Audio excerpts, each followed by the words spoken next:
Presiden Federasi Sepak Bola Iran, Mehdi Taj, bersama rombongan ditolak masuk ke Kanada pada hari Rabu 29 April 2026 lalu. Usai gagal menghadiri Kongres FIFA, Iran akan segera bertemu perwakilan dari FIFA.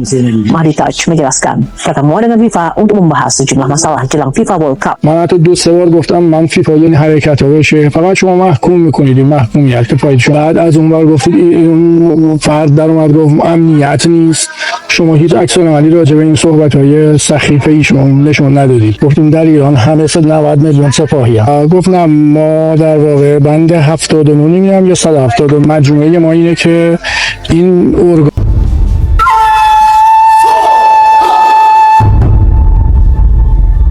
Iran resmi mundur usai Amerika tolak jaminan keamanan dari FIFA sebelum berangkat. Indonesia langsung ditunjuk sebagai pengganti tampil di Piala Dunia 2026.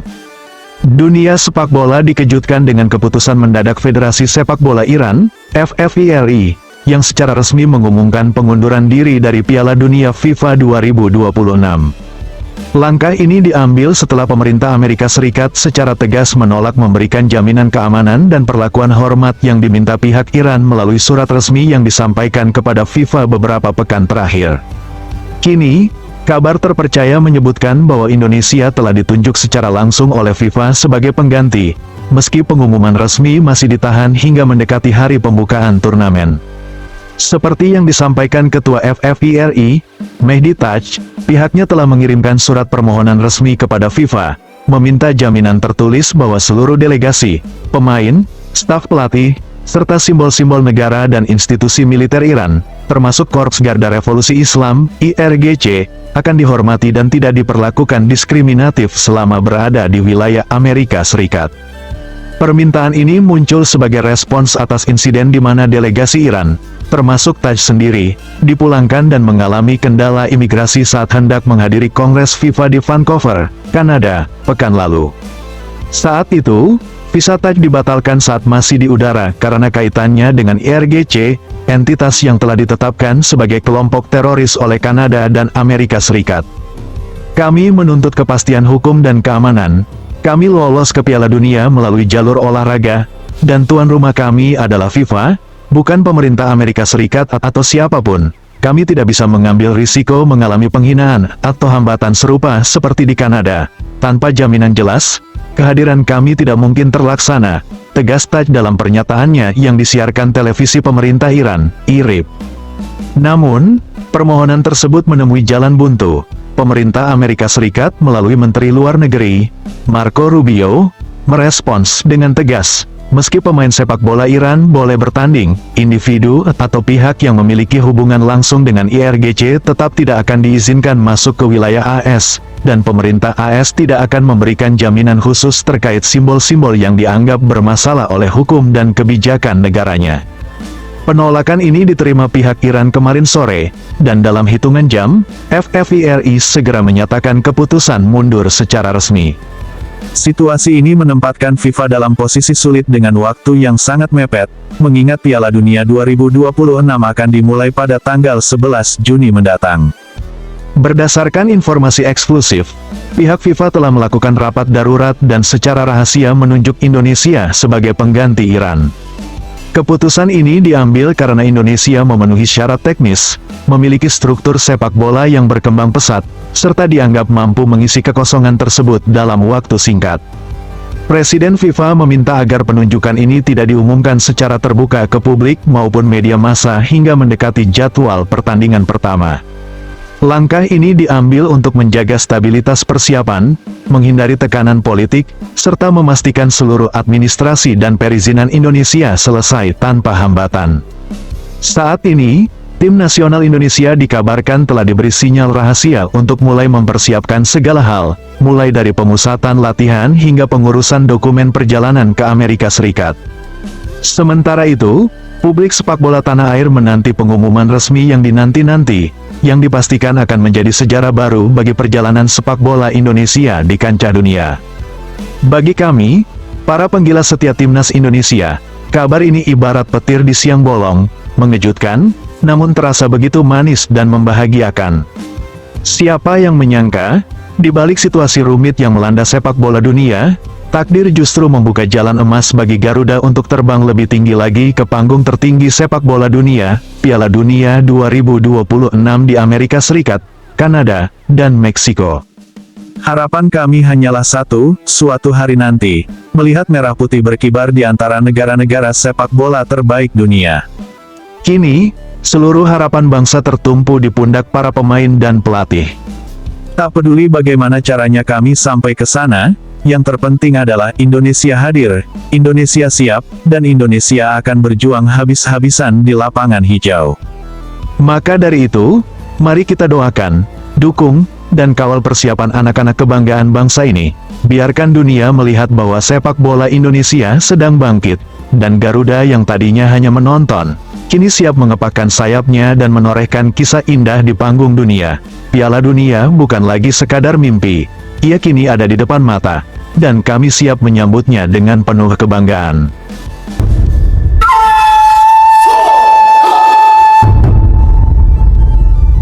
India sudah resmi, tinggal China yang bakal ikut tantang timnas Indonesia di FIFA ASEAN Cup. Malaysia dan Vietnam iri tak diajak, Indonesia jadi pusat perhatian Asia. Peta persaingan sepak bola Asia Tenggara makin memanas dan berubah drastis menjelang digelarnya turnamen perdana FIFA ASEAN Cup 2026. Kabar terbesar dan paling ditunggu akhirnya resmi datang. India secara sah mengonfirmasi keikutsertaannya dalam ajang bergengsi ini yang akan digelar di Indonesia mulai bulan September hingga Oktober mendatang. Kini, satu nama besar lagi tinggal menunggu tanda tangan akhir, yaitu China, yang diprediksi akan segera menyusul melengkapi daftar peserta undangan spesial yang bakal membuat persaingan di kawasan ini meledak panasnya. Keputusan ini langsung menjadi pembicaraan utama, terutama di kalangan pendukung Malaysia dan Vietnam yang terlihat jelas rasa irinya, mengingat hanya Indonesia yang beruntung menjadi tuan rumah sekaligus penantang tim-tim raksasa benua Asia ini. Lahir dari kesepakatan penting yang dicapai FIFA bersama dengan para pemimpin negara anggota ASEAN dalam pertemuan KTT ASEAN tahun 2025 lalu, turnamen ini hadir sebagai ajang resmi terbaru yang memiliki standar tertinggi di kawasan. Uniknya, tahun 2026 menjadi tahun yang sangat padat dan bersejarah bagi sepak bola Asia Tenggara, karena dalam kurun waktu kurang dari 3 bulan, akan digelar 2 turnamen besar berturut-turut. Pertama ada Piala AFF 2026 yang berlangsung pada Juli hingga Agustus, dan hanya berselang 1 bulan usai ajang itu selesai, FIFA ASEAN Cup 2026 langsung digulirkan di tanah air. Ini adalah langkah strategis FIFA untuk meningkatkan kualitas dan daya saing sepak bola di Asia Tenggara di mata dunia internasional. Yang membuat turnamen ini berbeda dan jauh lebih istimewa dibandingkan kompetisi kawasan biasa adalah format pembagiannya. FIFA memutuskan untuk membagi peserta ke dalam 2 divisi, yaitu divisi pertama dan divisi kedua, dan kehormatan terbesar jatuh ke pangkuan Indonesia, yang ditunjuk langsung sebagai tuan rumah penyelenggaraan divisi pertama, tempat berkumpulnya 8 tim terkuat yang akan memperebutkan gelar juara pertama edisi ini. Secara dasar, peserta utamanya tentu adalah negara-negara anggota ASEAN yang memang menjadi tuan rumah gagasan ini. Di dalamnya terdapat nama-nama yang sudah biasa bersaing ketat di setiap edisi Piala AFF, yaitu Indonesia selaku tuan rumah, Thailand, Vietnam, Malaysia, Singapura, dan Filipina. Namun, inilah yang menjadi kejutan besar. Dari total 8 kursi yang tersedia, 2 kursi sisanya tidak diberikan kepada negara kawasan, melainkan disiapkan khusus untuk tim-tim undangan dari luar Asia Tenggara, dan pilihan FIFA jatuh pada 2 negara yang memiliki bobot sejarah, populasi, dan kekuatan sepak bola yang sangat masif di benua Asia, India dan China. Kabar kepastian pertama datang dari India, melalui pernyataan resmi yang disampaikan pada Kamis, tanggal 7 Mei tahun 2026, Federasi Sepak Bola Seluruh India, AIFF, mengumumkan bahwa mereka telah menerima undangan kehormatan tersebut dan secara hukum telah menandatangani perjanjian partisipasi. Keputusan ini disampaikan langsung oleh Wakil Sekretaris Jenderal AIFF, M. Satyanarayan, yang mengonfirmasi kabar ini kepada media Times of India. AIFF telah menerima undangan resmi dari FIFA dan menandatangani kesepakatan partisipasi. Kami kini sedang menunggu rincian lebih lanjut mengenai jadwal pertandingan, lokasi pertandingan, dan peraturan teknis lainnya dari panitia penyelenggara, ujar Satya Narayan dengan penuh antusias, menandakan bahwa India sangat serius menyambut ajang ini sebagai langkah besar untuk memperluas sayap sepak bola mereka ke kawasan Asia Tenggara. Sementara itu, sorotan kini beralih penuh ke arah China. Meskipun belum ada pernyataan resmi tanda tangan, indikasi kehadiran negeri tirai bambu ini sangat kuat dan hampir dipastikan terjadi. Seperti yang dilaporkan Times of India, alasan utama dipilihnya India dan China adalah karena FIFA ingin memastikan partisipasi dua negara dengan populasi terbesar di dunia sekaligus dua kekuatan sepak bola tradisional Asia untuk mengangkat gengsi turnamen ini ke tingkat yang lebih tinggi. Jika China resmi melangkahkan kaki ke Indonesia nanti, mereka otomatis akan menjadi tim terkuat kedua di turnamen ini berdasarkan peringkat terbaru FIFA. Saat ini, timnas China menempati peringkat ke-94 dunia, hanya berjarak satu tangga dari Thailand yang menjadi tim terkuat di ajang ini dengan posisi ke-93 dunia. Berikutnya, urutan kekuatan dan peringkat tim yang bertanding di Indonesia nanti terlihat sangat berimbang namun memiliki jurang kualitas yang menarik untuk disimak. Vietnam berada di posisi ketiga dengan peringkat ke-99 dunia, diikuti oleh timnas Indonesia yang menempati posisi ke-122 dunia. Di bawahnya ada Filipina, peringkat 135, India, peringkat 136, lalu ada Malaysia yang kini mengalami kemerosotan tajam ke peringkat 138 dunia, dan Singapura yang berada di posisi ke-147 dunia. Kehadiran dua raksasa Asia ini menjadi kabar paling manis bagi timnas Indonesia dan jutaan supporter Garuda. Pasalnya, ini adalah kesempatan emas yang jarang didapatkan. Indonesia tidak hanya menjadi tuan rumah, tetapi juga berhak langsung berhadapan dengan tim sekelas China dan India di ajang resmi FIFA. Ini adalah ujian paling nyata bagi skuad Garuda untuk mengukur seberapa besar kemajuan yang telah dicapai, serta kesempatan luar biasa untuk mengumpulkan poin peringkat FIFA yang sangat berharga. Namun, di tengah euforia yang melanda tanah air, ada rasa iri yang cukup kentara terlihat dari arah dua negara tetangga terdekat, Malaysia dan Vietnam. Bagi Vietnam, rasa kecewa dan iri itu sangat terasa. Selama bertahun-tahun, Vietnam telah tumbuh menjadi kekuatan utama Asia Tenggara, bahkan seringkali dianggap sebagai penantang terkuat Thailand dan Indonesia. Dengan peringkat ke-99 dunia yang jauh lebih baik dibandingkan Indonesia, Filipina, Malaysia, atau Singapura, publik sepak bola Vietnam merasa berhak dan pantas untuk juga bisa menjajal kekuatan tim selevel China atau India. Banyak pengamat dan penggemar sepak bola di sana berkomentar di media sosial, bertanya-tanya kenapa undangan itu tidak juga meluas ke mereka, padahal kualitas permainan dan peringkat mereka jelas-jelas berada di atas rata-rata kawasan. Bagi Vietnam, tidak diundang berarti kehilangan peluang besar untuk membuktikan diri di panggung yang lebih tinggi sekaligus mengukur kekuatan melawan tim dari benua lain. Sementara itu, rasa iri Malaysia terasa jauh lebih tajam dan penuh kepahitan. Tim Harimau Malaya saat ini sedang berada di titik terendah sejarah sepak bola mereka. Merosotnya, peringkat mereka hingga ke angka 138 dunia bukan tanpa sebab. Hal ini adalah dampak langsung dari skandal besar yang mengguncang persepakbolaan Malaysia, terkait kasus pemain naturalisasi ilegal yang membuat mereka terkena sanksi dan kehilangan banyak poin peringkat. Bagi Malaysia, ketidakhadiran mereka dalam daftar tim yang berhak melawan China dan India terasa seperti tamparan keras. Di saat Indonesia mendapatkan kepercayaan penuh dari FIFA untuk menjadi tuan rumah dan berhadapan dengan tim-tim besar, Malaysia justru harus puas hanya berkompetisi melawan negara-negara ASEAN saja. Banyak pihak di sana merasa sedih dan iri, karena mereka sadar betul bahwa ajang ini adalah kesempatan langka untuk bangkit kembali dan menunjukkan bahwa sepak bola Malaysia masih punya gigi. Namun sayang, akibat masalah internal yang pelik, kesempatan itu harus lewat begitu saja dan jatuh ke pangkuan Indonesia. Di sisi lain, posisi Indonesia kini makin terlihat istimewa. Sebagai tuan rumah dan satu-satunya negara ASEAN yang berhak menjamu tim-tim raksasa Asia ini dalam satu turnamen resmi, Indonesia menjadi pusat perhatian seluruh benua. Tidak hanya harus bersaing dengan Thailand, Vietnam, atau Malaysia yang selalu menjadi musuh bebuyutan, timnas Indonesia kini punya tantangan lebih berat dan lebih bergengsi, mengalahkan India, dan jika nanti resmi bergabung, menaklukkan China di kandang sendiri. Semua mata kini tertuju pada langkah akhir China. Apakah mereka akan segera menyusul India dan menandatangani perjanjian partisipasi? Jika ya, maka FIFA ASEAN Cup 2026 yang digelar di Indonesia nanti bukan hanya sekadar turnamen biasa, melainkan ajang sepak bola paling panas, paling bergengsi, dan paling dinanti sepanjang sejarah sepak bola Asia Tenggara. Di tengah rasa iri Malaysia dan Vietnam yang tak terelakkan, Indonesia kini memegang kendali penuh untuk membuktikan diri. Apakah mereka sanggup menjadi yang terbaik di kawasan, sekaligus sanggup menundukkan raksasa-raksasa Asia yang datang menantang ke rumah mereka sendiri? Waktu terus berjalan, hitungan hari pun mulai terasa makin mendekat menuju bulan September nanti, saat peluit pembukaan FIFA ASEAN Cup 2026 akhirnya ditiup di stadion-stadion kebanggaan Indonesia.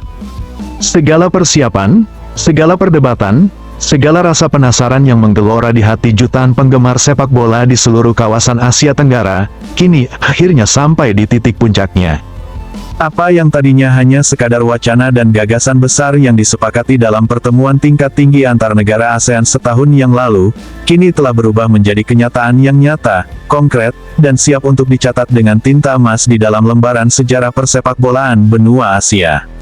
Dan di tengah semua hiruk-pikuk, kegembiraan, hingga rasa iri yang tak terelakkan dari negara-negara tetangga, satu nama berdiri tegak, bersinar terang, dan menjadi pusat dari segalanya, Indonesia. Kepastian kehadiran India, serta peluang nyaris 100% datangnya China ke tanah air, bukan sekadar berarti bertambahnya jumlah peserta dalam sebuah turnamen sepak bola biasa. Lebih dari itu, ini adalah sebuah pengakuan besar, penghormatan tertinggi. Sekaligus bukti nyata bahwa sepak bola Indonesia kini tidak lagi dipandang sebelah mata, tidak lagi dianggap sekadar pengikut di pinggiran peta persepakbolaan Asia, melainkan telah bertransformasi menjadi kekuatan yang diperhitungkan, menjadi tuan rumah yang dipercaya, dan menjadi negara yang diberi kehormatan istimewa untuk menjadi jembatan pertemuan antara kekuatan besar Asia dan semangat membara sepak bola Asia Tenggara. Di saat Malaysia dan Vietnam hanya bisa menonton dari jauh, merasakan getirnya rasa kecewa dan iri karena tidak dilibatkan dalam pertemuan akbar ini, Indonesia justru berdiri di garis paling depan, memegang kendali penuh atas nasibnya sendiri, sekaligus memegang tanggung jawab besar untuk menyelenggarakan pesta sepak bola paling megah yang pernah ada di kawasan ini sepanjang masa. Mengapa momen ini begitu istimewa, begitu bersejarah, dan begitu bermakna bagi sepak bola Indonesia? Jawabannya terletak pada makna di balik setiap langkah yang telah ditempuh hingga sampai ke titik ini. Selama puluhan tahun, sepak bola kita seringkali dihadapkan pada kenyataan pahit, selalu berjuang keras di dalam lingkaran kompetisi kawasan yang terbatas, selalu bersaing dengan nama-nama yang sama berulang kali, dan kerap kali merasa sulit untuk melompat ke tingkat yang lebih tinggi, untuk menguji kemampuan melawan tim-tim besar dari benua lain yang memiliki sejarah, infrastruktur, dan kualitas permainan yang jauh lebih maju. Piala AFF yang digelar 2 tahun sekali memang selalu menjadi ajang yang paling ditunggu, selalu penuh emosi dan semangat, namun tak bisa dipungkiri, batas lingkupnya hanya sebatas negara-negara Asia Tenggara saja. Tak ada kesempatan untuk beradu kekuatan dengan raksasa-raksasa seperti India atau China dalam sebuah ajang resmi yang diakui FIFA, di mana hasil pertandingan benar-benar berdampak pada peringkat dunia, di mana pengalaman yang didapat benar-benar bernilai emas bagi perkembangan sepak bola nasional. Namun, semua batasan itu kini telah runtuh sepenuhnya berkat lahirnya FIFA ASEAN Cup 2026. Dan yang paling membanggakan, Indonesia bukan sekadar peserta yang ikut serta, melainkan tuan rumah yang ditunjuk langsung. Satu-satunya wakil ASEAN yang berhak menjamu kedua kekuatan besar itu di tanah sendiri, di hadapan jutaan supporter yang akan memenuhi tribun stadion dengan nyanyian dan dukungan tanpa henti. Ini adalah kesempatan yang mungkin baru datang sekali dalam seumur hidup, sebuah peluang emas yang tak ternilai harganya. Bayangkan saja, dalam kurun waktu kurang dari 2 bulan, Timnas Indonesia akan menjalani 2 ujian besar yang berbeda namun sama pentingnya. Pertama, ada Piala AFF 2026 di bulan Juli hingga Agustus, di mana Garuda harus kembali membuktikan diri sebagai penguasa kawasan, berhadapan dengan Thailand, Vietnam, Malaysia, dan negara lain yang selama ini menjadi musuh bebuyutan. Namun begitu piala itu selesai, tak ada waktu untuk berleha-leha atau berpuas diri, karena tantangan yang jauh lebih berat, jauh lebih bergengsi, dan jauh lebih menentukan langsung menanti di depan mata. FIFA ASEAN Cup 2026, tempat di mana India sudah pasti datang, dan China sebentar lagi akan menyusul, membawa seluruh kekuatan dan kebanggaan sepak bola negara mereka untuk menantang kita di kandang sendiri.